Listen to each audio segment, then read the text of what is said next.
Hi, thank you for watching Chittarupa Yoga and Fitness. I'm Laura Wilson, and I take seniors from inactive to the fullest activity possible by showing you ways to modify exercises so that everybody can find a way to work out and help maintain your independence as long as possible. Today, we're going to look at alternatives to squats.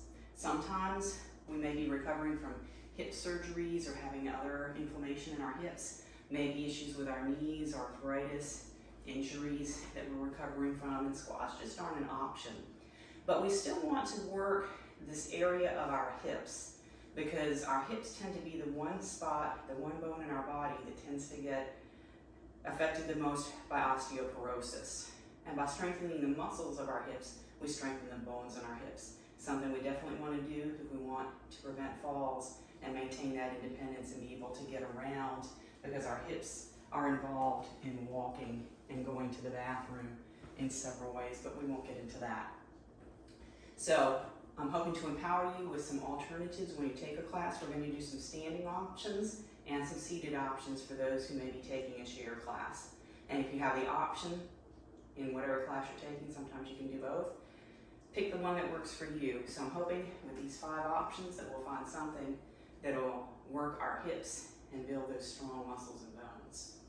The first one is very simple. You've seen me do it before. One of my favorite exercises is the pelvic tilt. We want to separate our feet out hip distance.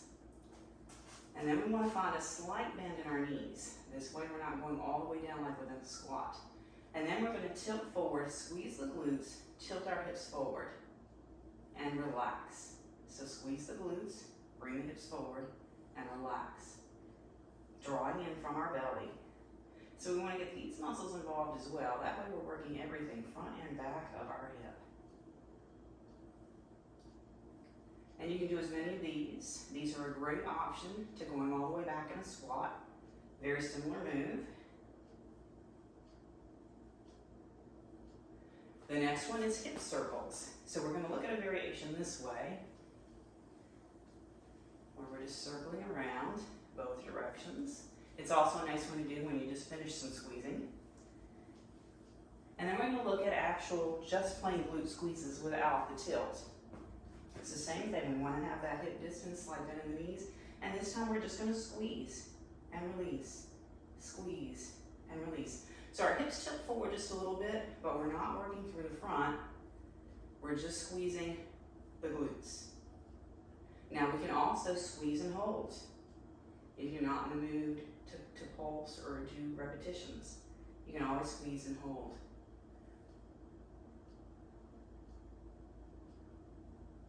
All right, so let's look at a different hip circle where we're moving just our hips. So ribs and everything up above, hold still. Let's try both directions. And this also gives us an idea of the range of motion that we have. So that's with our standing. Let's look at sitting. We want to get up on our sit bones, have our knees straight out from our hips and our ankles underneath our knees. So from here, what we're going to do is a glute squeeze, but we're going to activate it by pressing our foot into the floor. Push into the floor. This actually is working all these muscles of our thigh, as well as our glutes and our hip. Let's do the other side. So just like you're going to push a hole in the floor. So this is an option. And you can do both. We can also just do those glute squeezes sitting in the chair. Or squeeze and hold. And it feels different when you're in this position. Release. Let's do the squeeze and hold again. Notice how there's a little lift. Or just push. Push. Push. Push. All right, let's shake that out. We'll look at hip circles one more time from the chair. So depending on how you count this, if you count all the hip circles as one exercise, then it's just 5. If you count each one individually, we're getting 8. So for those of you feeling more adventurous and you're in your chair, what we're going to do this time is take our legs wide. Instead of lifting up in a full squat, we're going to bring the heels of our palms onto the chair, and we're just going to lift a little bit. And this way you've got the use of your arms taking pressure off of your knees. And it's just a mini squat.